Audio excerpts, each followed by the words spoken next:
It's odd, on the day I record a voice which confirms what I already know, I discover something which is a more obvious means to invade my privacy. It's a standard practice not just for me but others who would rather not be spied on when using their laptop or maybe their mobile, to cover the webcam and anything else which might be a camera.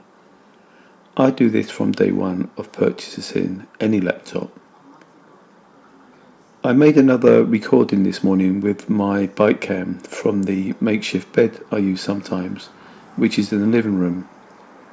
You might know I use this alternative bed if both my torture sleep on the balcony bed and going to rest on one of the stairs directly after still leaves me feeling zonked.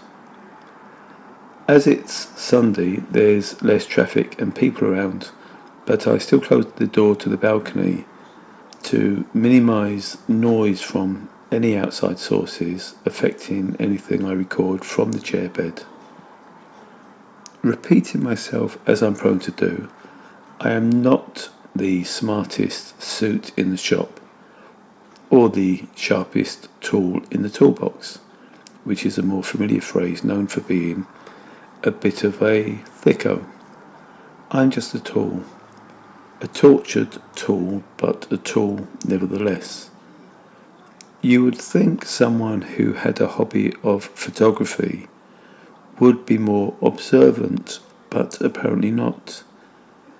I turned the laptop on because she finds me irresistible, and I wanted to see whether my latest video, titled Death Threats and Other Goodies, had gone viral and reached over 1 million views. It hadn't quite reached that number, but I'm sure any day now it might attain 5 or even a relatively colossal 10 views.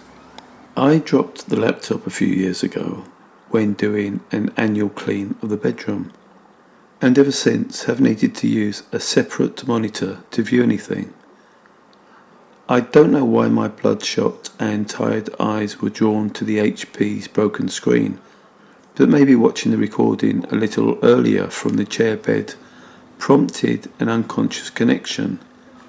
The tape I placed over the webcam maybe 5 or 6 years ago had been torn in half, and the webcam staring at my gruesome looking face. There are some unwanted residents in the flat.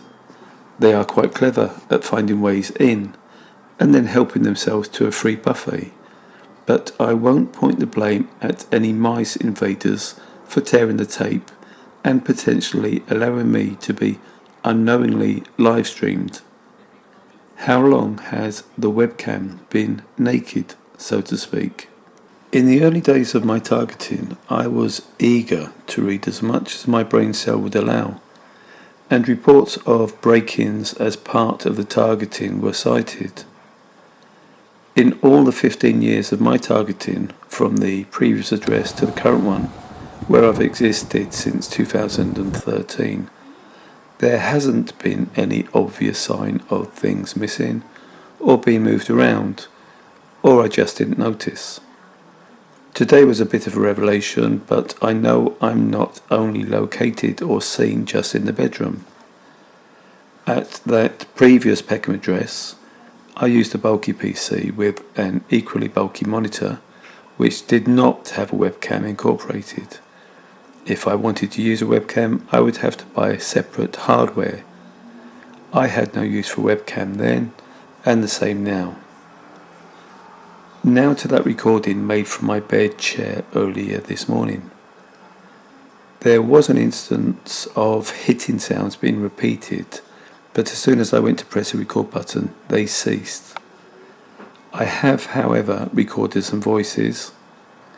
In the original they were probably more than 15 minutes apart, but I've edited them so you don't have to wait quite so long to hear them.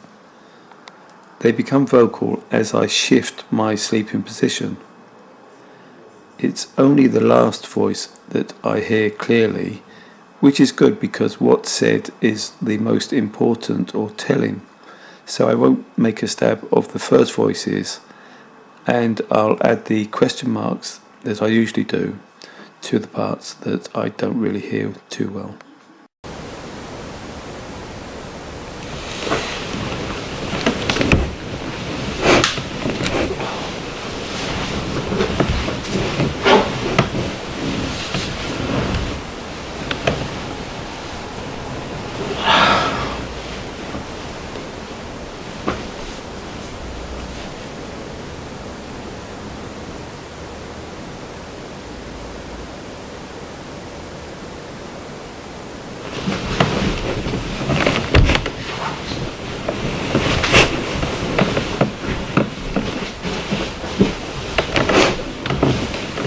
If you did hear the most important part of my recording, where someone says watching you or we're watching you, isn't that quite a revelation?